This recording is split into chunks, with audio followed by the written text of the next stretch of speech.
Bukan Saya gini, minta dulu. iya, Ginilah gini Dedi, kasih ginilah maksud Dedi, ginilah Dedi. Sebenarnya enggak. kami menghargai kamu untuk menjelaskan, bukan kemudian kamu merepet-merepet bahwa kami begini, kami begitu. Enggak perlu. Kami hanya Dedi, menerangkan kepada seluruh penonton aja, bukan hanya kamu ini doang, Dedi.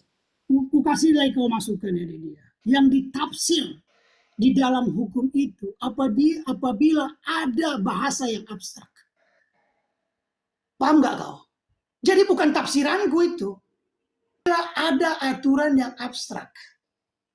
Mengerti tafsir penggunaan tafsir itu? Makanya menggunakan dia sekitar 7 metode tafsir hukum. Di mana? Dalam undang-undang KUHP, bukan di KUHAP, bukan di peraturan bawah. Kau itu mau mengajarin pula lagi. Jadi aturan teknis mau kau tafsir. Aturan teknis kamu mau tafsirkan. Hukum dalam undang KUHP contohnya. Ada bahasanya, pencemaran nama baik. Sejauh apa batasan pencemaran nama baik itu? Apakah kalau aku mengatakan yang benar itu pencemaran nama baik? Tidak. Kenapa? Ada exceptio parietatis namanya. Pengecualian karena kebenaran. Sesuai dengan mengerti tafsir penggunaan tafsir itu. Makanya menggunakan dia sekitar 7 metode tafsir hukum. Di mana? Dalam undang-undang KUHP, bukan di KUHAP, bukan di peraturan bawah. Kau itu mau mengajarin pula lagi. Jadi aturan teknis mau kau tafsir. Aturan teknis kamu mau tafsirkan. Ada bahasanya, pencemaran nama baik. Sejauh apa batasan pencemaran nama baik itu? Apakah kalau aku mengatakan yang benar itu pencemaran nama baik? Tidak. Kenapa? Ada exceptio parietatis namanya. Pengecualian karena kebenaran. Sesuai dengan perintah undang-undang. Yang mana? Yang overclaim dan tidak boleh dikriminalisasi. Di dalam itu bisa ditafsir. Tapi kalau aturan teknis mau kau tafsir, kamu itu cukup kacau. Maka porak-poranda kalau aturan teknis ditafsirkan oleh peneliti. Pernah Pak almarhum B.J. Habibie ngomong, lebih gampang meyakinkan 1000 profesor daripada 1 orang bodoh. Karena dia nggak akan jawab terus. 1000 profesor hanya butuh meyakinkan dengan ilmiah. Sedangkan 1 orang bodoh, dia hanya berpikir berdasarkan kedangkalan cara pikirnya. Ini aturan teknis, bagaimana kau menafsir itu? Aduh, semakin kamu jawab, semakin kamu mempertontonkan ke saya ketidakpahamanmu sama sekali. Terima kasih. Gini Bang. Jadi aku pertegas saja nih. Menurut Bang Yamin, dakwaan ini harusnya batal gitu ya, Bang ya? Bener? Menurut Bang Yamin. Aturan hukum. Oke, menurut aturan hukum akan jawab terus. 1000 profesor hanya butuh meyakinkan dengan ilmiah. Sedangkan 1 orang bodoh, dia hanya berpikir berdasarkan kedangkalan cara pikirnya. Ini aturan teknis, bagaimana kau menafsir itu? Aduh, semakin kamu jawab, semakin kamu mempertontonkan ke saya ketidakpahamanmu sama sekali. Terima kasih. Gini Bang. Jadi aku pertegas saja nih. Menurut Bang Yamin, dakwaan ini harusnya batal gitu ya, Bang ya? Bener? Menurut Bang Yamin. Aturan hukum. Oke, menurut aturan hukum yang cara bicaranya ngerti nggak? Oke lah, aku ikutin aja. Aku ikutin. Berarti ini harusnya apa? Batal ya dakwaan ini ya demi hukum. Dengar saya mau ngomong. Nah, setelah pemeriksaan saksi, ahli, surat petunjuk dan keterangan terdakwa semua diperiksa di pengadilan, kan jaksa akan membuat tuntutan tuh, ya kan? Habis tuntutan jaksa adanya pledoi dari penasihat hukumnya, kemudian jaksa mengajukan replik, kemudian mengajukan duplik. Nah, di dalam pledoinya pengacara itu biasanya akan meminta kepada hakim untuk memutus biasanya putusan bebas ataunya ini adalah lepas dari segala tuntutan, karena dari dakwaan ini dibentuklah tuntutan, tidak lagi tentang kalau ini dakwaannya ini tidak bisa dipakai atau gimana, tapi berasal dari tuntutan. Makanya judulnya adalah lepas dari segala tuntutan, putusan bebas lepas dari segala tuntutan. Udah segitu, karena tuntutannya itu berasal dari dakwaan dan pemeriksaan alat bukti di persidangan. Tapi biasanya sih pemeriksaan itu sama jaksa kadang-kadang nggak mencatat juga dia, susah itu. Ya, jadi kita tidak ketika selesainya keterangan terdakwa itu udah paling akhir. Ya, keterangan terdakwa itu berarti ini kita, setelah itu barulah tuntutan. Biasanya tuntutan itu dikasih waktu 2 minggu setelah pemeriksaan terdakwa, tunggu 2 minggu, tuntutan dibacakan, 2 minggu lagi untuk pledoi. Barulah replik itu adalah bantahan terhadap pledoi, kemudian menguatkan tuntutan. Nah, kalau duplik adalah menguatkan pledoi, membantah tuntutan, dan membantah replik, begitu. Oke, itu aku sepakat. Nanti akan ada di pledoi ya, Kak Sil ya. Nanti pembelaan lah. Itu kemarin sudah ditanya ya betul. Pak Hakim kan juga udah ngomong gitu. Kalau ada keberatan nanti di pembelaan aja kan. Itu sepakat kita. Sepakat kali kita tuh. Dan aku pun kemarin menganalisis kemungkinan besar kayaknya Bang Fahmi akan lebih banyak berbicara di situ. Kalau menurut aku nih, kenapa? Karena kalau dia bahas pokok perkara, kalau menurut aku justru perbuatannya ada, unsurnya terpenuhi. Sulit untuk dibantah Dia kalau menurut bisa aku. mengatakan unsurnya terpenuhi sementara sumber suara dari percakapan tersebut, baik suara maupun transkrip percakapan dari WA tidak pernah dihadirkan di persidangan. Dari mana? Dari warung kopi, dari teras tetangga, dari warung Padang, kan enggak dari sebuah HP. Mana HP-nya? Maka dari itu dari toko dekat mana nih yang benar? Ya enggak? iya. Ya, nggak apa-apa lah. Itu pendapat Kasil aku juga hargai juga ya. Sementara kemarin aku menyimak dari ahli ITA, justru dia ngomongnya beda kan. Dia Iya. nggak ngomongnya, istilahnya nggak ngomong kayak gitu. Ini kan ahli juga yang ikut memberikan keterangan Akan kan. tetapi Kalau ahli ITE ini tidak pernah memegang barang bukti fisiknya. Bagaimana dia bisa menerangkan keahliannya ketika dia tidak pernah memegang apa sih tugas apa saya nih tugasnya? Pak, tugas ahli IT adalah menerangkan tentang suara ini, Pak. Keluar dari HP mana, Pak? Apakah bisa dijelaskan suara ini keluar dari HP atau tidak? Kan nanti ada dokumen kerjanya dia, lembar kerjanya dia. Oh, ini sudah di lab forensik. Menurut jaksa, saya pegang dulu, saya terangkan ini lab forensiknya melalui lembar kerja. Tidak serta-merta ahli itu dan bicara, Pak, Bapak pernah pegang HP ini nggak, Pak? Sebagai sumber suara dan sumber transkrip percakapan WhatsApp. Kata si Bapak, nggak pernah. Lah lantas apa yang Bapak uji? Oh, itu ada lab digital forensik. Apakah Bapak yang mengujinya? Ya kan begitu, lab yang menguji, tapi lembar kerja bisa saya bacakan sebagai ahli. Silakan Pak. Tapi kita nggak diperlihatkan semuanya itu di persidangan.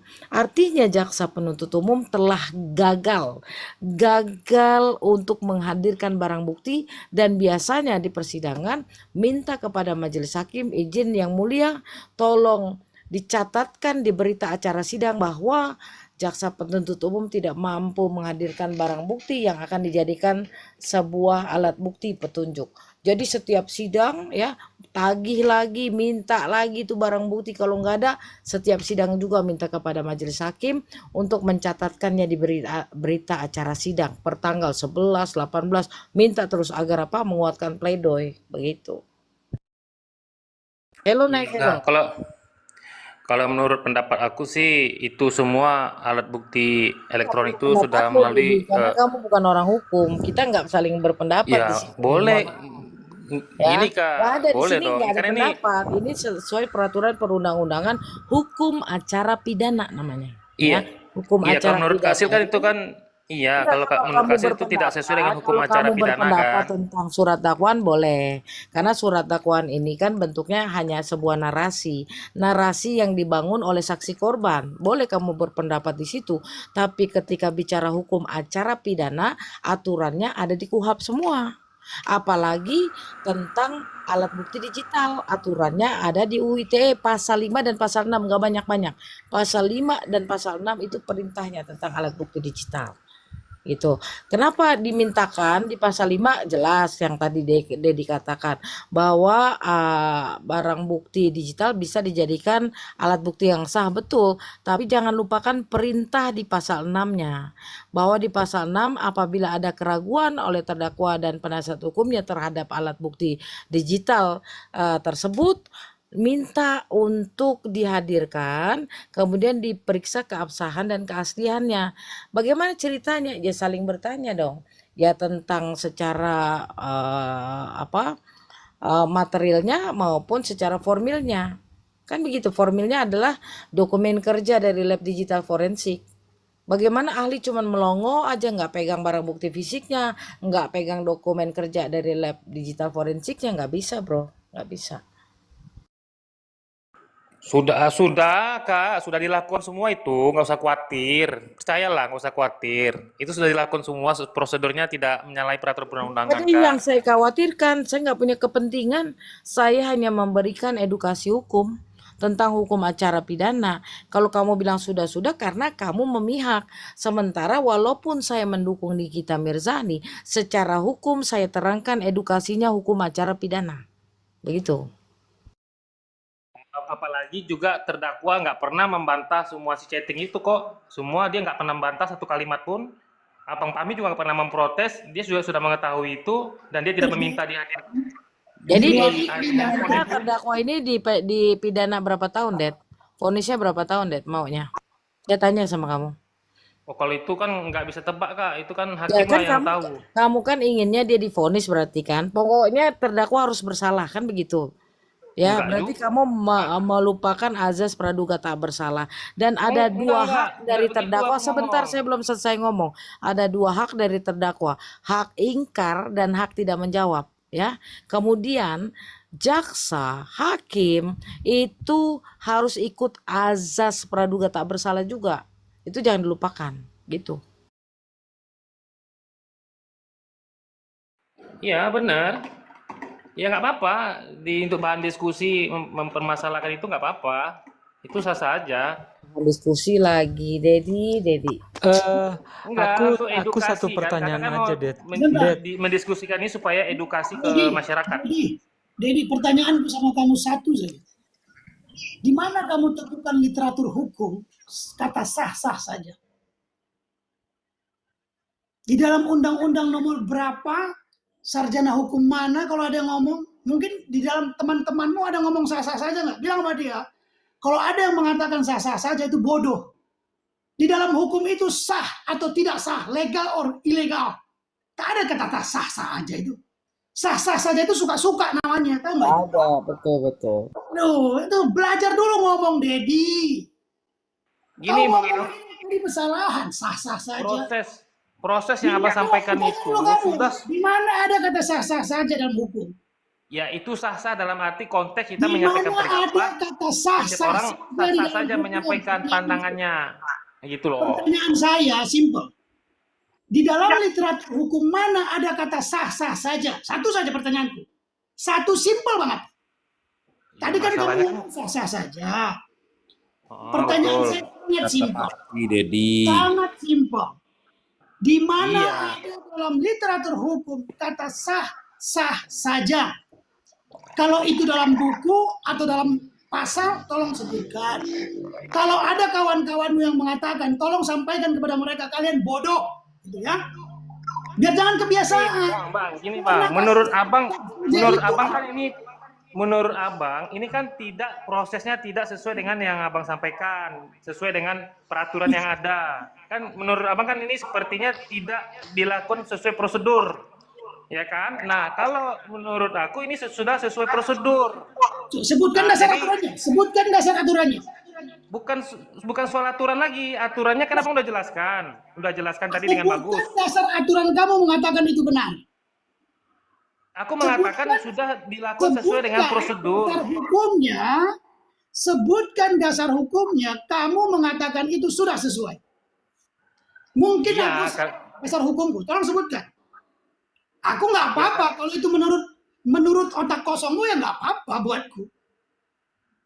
Ya enggak, kan sudah ada ahli ITE kemarin menjelaskan. Ahli Sudah nggak ada ITE, masalah, nggak ada problem ahli di hukum. situ. Ahli ITE bukan ahli hukum. Iya, Mas Raputo nanti kan Kita bicara iya. aturan, bukan ITE, bukan ahli komputer yang mau kubicarakan. Paham nggak? Kamu makin ngaco nih. Kok ahli ITE sudah mengatakan benar? Dia bukan ahli hukum. Oke, ngerti nggak? Ngerti. Makanya Ya, Dedi, kalau naik motor pakai helm itu jangan nih didengkul. gini. Di kepala nih, mahal loh.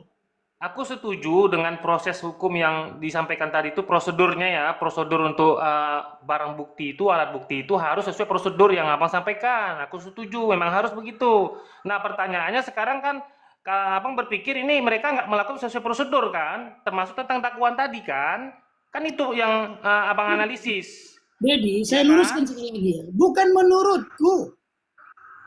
Iya, Ini iya secara sesuai hukum dengan apa yang tidak? ya sesuai Dedi, hukum yang berlaku. Sesuai hukum yang berlaku nih, itu mereka tidak sesuai prosedur, sesuai hukum yang berlaku. sudah kamu Mereka baca nggak sesuai belum? prosedur. Sudah kamu baca belum? Gini aja Yamin, Dedi, adanya persidangan ini menjelaskan bahwa semua alat bukti yang katanya ketika Nikita ditersangkakan kan 2 alat bukti yang cukup. Kemudian ketika Nikita didakwakan alat bukti yang cukup. Nah, alat-alat bukti ini dengan adanya persidangan harus diperiksa di muka sidang. Makanya adanya persidangan. Kalau kita begitu saja percaya dengan surat dakwaan yang berasal dari saksi korban, nggak usah ada persidangan, sekalian langsung aja vonis. Gunanya persidangan seperti itu, memeriksa semua alat bukti, menghadirkan, memeriksa, meneliti. Kalau nggak diteliti diperiksa, kasihan orang dong. Tiba-tiba divonis tinggi, ya sudah bagus-bagus diperiksa pun belum tentu juga hakimnya merah putih dan takut akan api neraka. Jadi tolong dimengerti bagaimana seorang pengacara ini berjuang untuk kebebasan kliennya. Ya, apabila bersalah pun untuk meringankan hukumannya sesuai dengan apa yang dia lakukan. Jangan tiba-tibanya pemeras 20 tahun 20 tahun. Ini framing-framing jahat yang dilakukan, ya kan? Dedi, ini kita bersedekah ilmu buat kamu, Dedi. Sedekah, hibah, hibah. Iya Bang, aku tahu. Tapi Sedekah. aku menganggap Bang Fahmi sudah tahu dan tidak mempermasalahkan itu. Nah Tidak itu ada Bang. urusan dengan Bang Fahmi. Kau ngerti nggak? Udah 3 kali, 4 kali nih, 4 kali. Tidak ada Iya, aku mengkritik negara. Kau ngerti? Ngerti? iya jadi ya ngerti, Yang ngerti. kukritik itu penegakan hukum oleh negara. Bukan Bang Fahmi. Bukan lawyernya, karena dia tak kugaji. Yang kugaji itu jaksa, hakim. Termasuk embel-embel di gedung hakim itu, kubiayain itu. Jadi kalau kau nggak kritik itu, kesalahan itu, kau benar-benar kacau. Gitu. Kau gaji orang untuk menegakkan hukum yang benar, dirusaknya kau masih dukung, kan konyol kau itu. Sama dengan kau punya karyawan, dia rusak-rusak tokomu, kau marah nggak?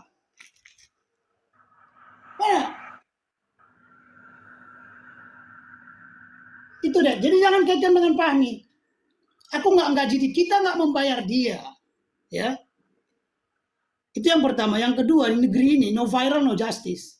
Maka semakin kita teriak biar viral, tujuannya apa? Biar penegakan itu didengar, biar berlaku dengan lurus. Barusan gajinya dinaikin Pak Presiden kok. Gitu, begitu Dedi. Cara berpikirnya begitu. Makanya kamu kusarankan beli buku judulnya Cara Berpikir Lurus, biar kamu bisa lurus berpikirnya.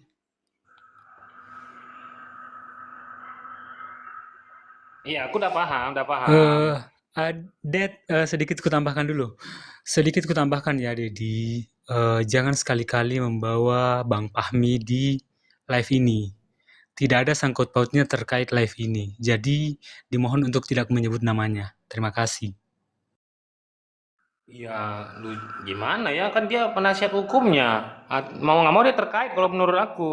Kan harus disuarakan juga supaya dia bisa Izin deh, mendengarkan ini pendapat-pendapat dia, formal. kita mesti menghargai Kalau begitu Dedi, kau besok samper dia ke pengadilan, kau suarakan ke dia langsung. etikanya dia, nggak boleh dia ya, nggak bagus dia. Dulu kita aja Bang Pondang, kita aja di komal-komal aja bela Agus aja pendapat kita didengar kok oleh PH kan. Mereka mendengarkan kita, bahkan memang Jadi meminta tadi pendapat sudah dari kita. diperingatkan untuk tidak bawa Bang Fahmi. Tolong dipahami, Det. Ya, oke. Kami yang berat deh, kami juga jaga etika profesi. Nanti Dikira kami ini menyerang gitu. Sedangkan kami ini satu bagian gitu, satu perjalanan gitu. Jadi janganlah ya. Anggap aja begini, Ya, ada dua yang kita sampaikan. Antara Bang Fahmi dengan diskusi kita di sini dua hal yang berbeda. Tapi antara negara, jaksa dan hakim dengan diskusi kita di sini itu menjadi satu kesatuan dalam konstruksi bernegara. Dia itu jaksa negara. Di situ paham nggak? Sampai di situ paham nggak perbedaannya deh? Oke. Yang kedua, kalaupun omongan ini diterima, didengar mungkin salah satu, mungkin mereka akan lakukan. Itu lain hal. Jadi jangan kamu campurkan ya donat sama omong kosong. Memang donat itu tengahnya kosong. Jangan kau di tengahmu kosong. Itu maksudnya. Terima kasih.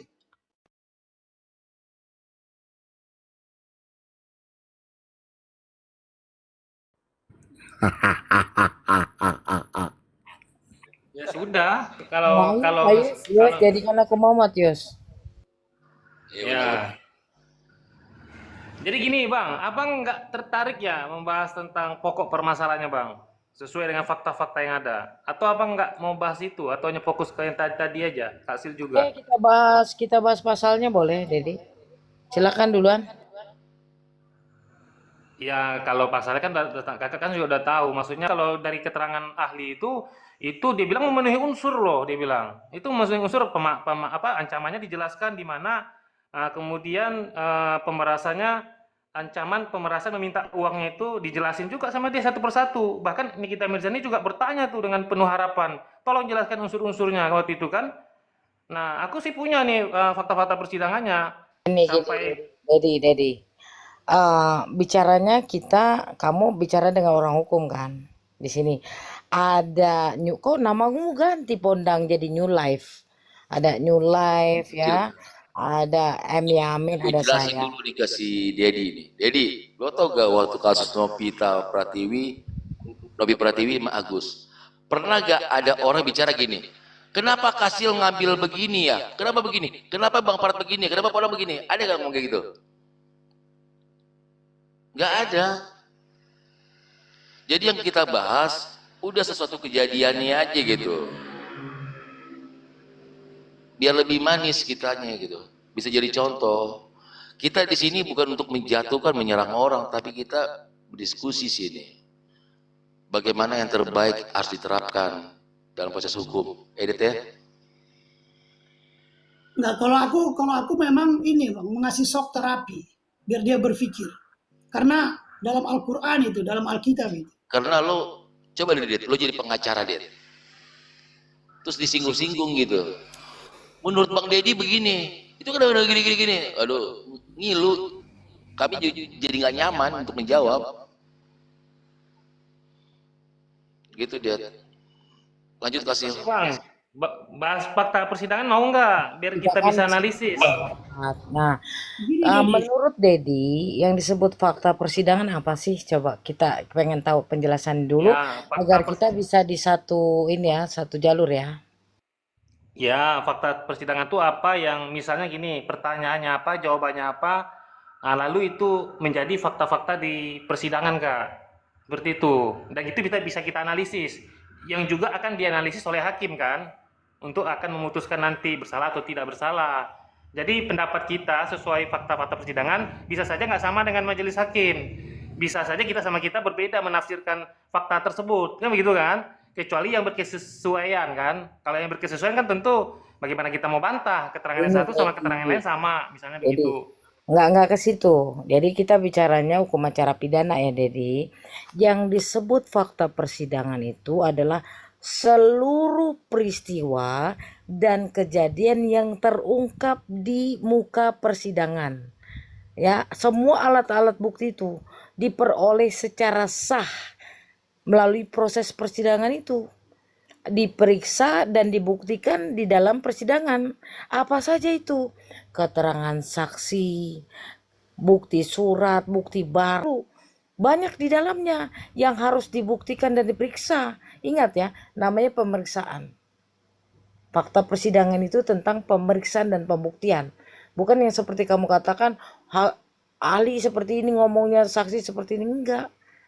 diperiksa, dibuktikan, dan dinyatakan sah di persidangan. Yang disebut fakta persidangan itu fakta saksi misalnya. Keterangan yang diberikan di persidangan sama enggak dengan BAP-nya dia? Kalau enggak sama, yang dipakai yang mana? Yang dipakai ketika yang diungkapkan di persidangan, bukannya lagi di BAP. Contoh begitu. Kemudian fakta terdakwa nih. Fakta terdakwa adalah keterangan yang disampaikan ketika dia diadili itu. Di depan persidangan juga. Kemudian barang-barang bukti seperti bukti fisik, bukti dokumen, itu harus diajukan di depan persidangan, dihadirkan, dan diperiksa, dibuktikan. Ada nggak dokumennya? Ada nggak bendanya? Ada nggak alatnya? Nah, yang tadi Dedi katakan adalah fakta pembelaan. Ada argumen, ada bukti yang diajukan, baik oleh penasihat hukum oleh JPU. Nah, disitulah kemudian hakim kewajibannya adalah memberikan kesempatan seluas-luasnya kepada terdakwa dan penasihat hukumnya, dan hakim memberikan seluas-luasnya kesempatan kepada jaksa penuntut umum untuk membuktikan bahwa kesalahan tindak pidana ini dilakukan oleh terdakwa. Begitu yang disebutnya fakta persidangan. Gitu, terima kasih. Iya, benar. Nah, ini aku mau nanya nih, bukan mau nanya lah, analisis Kak, tentang fakta persidangan terungkap tentang terkait jika uang dikasih hari itu terdakwa apakah tidak speak up, gitu. Dijawab sama Mail, iya Nikita tuh bakal diem kalau dikasih uang.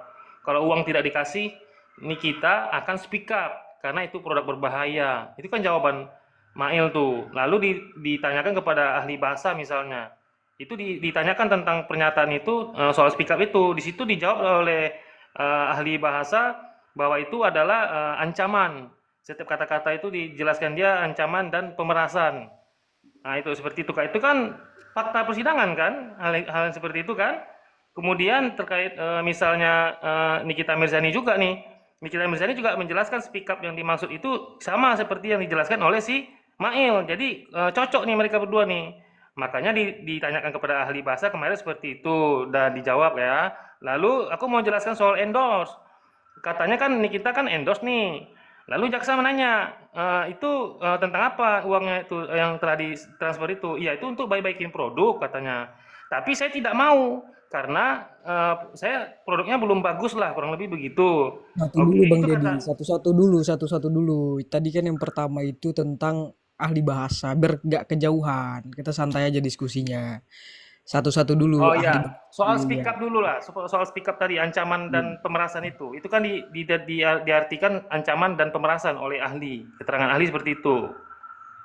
Nah, itu fakta Kau mau fakta mi persidangan. kau mau milih siapa, Dedi, buat jawab? Ada Bang Yamin, Kak Sil, Ya Neolife, bebas semuanya kau lah. pilih aja Sini yang mana yang mau semua jawab. bebas, bebas aja, semua bebas bersuara. Halo Bang Dedi, Bang Bi Dedi. biar ini, biar Lawyer sesuai lah, dengan apa yang kau lawyer lah mau. yang pasti. Ini gue kasih clue nih, Mm-mm. gue kasih clue buat Bang Yamin untuk ngejawab dia. Hipnotis. Apakah hipnotis bisa dikatakan suatu tindakan kejahatan? Itu yang pertama. Kalimat itu juga bisa menjadi bentuk kemungkinan. Sudah selesai. Makasih Bang Yamin. Itu Ya, clue saya dulu ya, Bang Ponang ya. Oke Bang. Ya, tadi cukup panjang Bang Yamin menarasikan tentang ketentuan tata cara buat BAP yang ditetapkan oleh Jaksa Agung.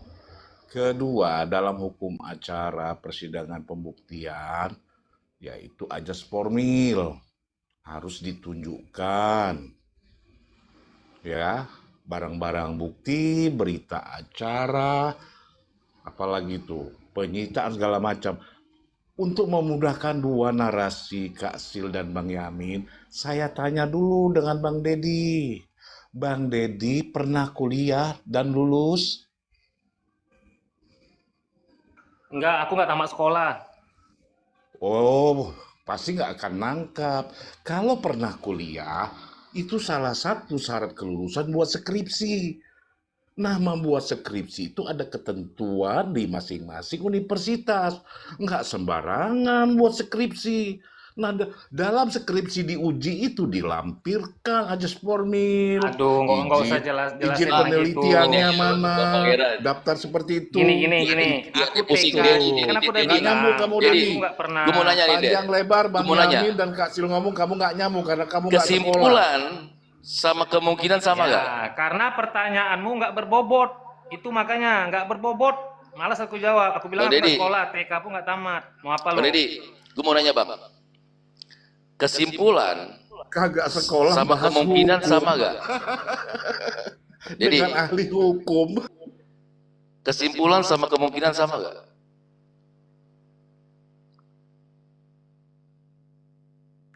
Ya, kesimpulan dengan kemungkinan sama, Bang. Beda-beda tipis aja tuh, Bang. Ya, Karena samanya masih di mana? kesimpulan kan? Samanya di mana? Ya, kesimpulan bisa Allahu salah, Akbar. Bang. Kesimpulan. Gini. Kalau Makanya- kesimpulan itu makanya- bukan berarti fakta yang pasti benar. Karena Makanya setiap orang bilang bisa aja sama memberikan ahli kesimpulan yang bahasanya, salah. kesimpulan sama kemungkinan sama nggak? Kalau sama kasih contoh. Gitu aja.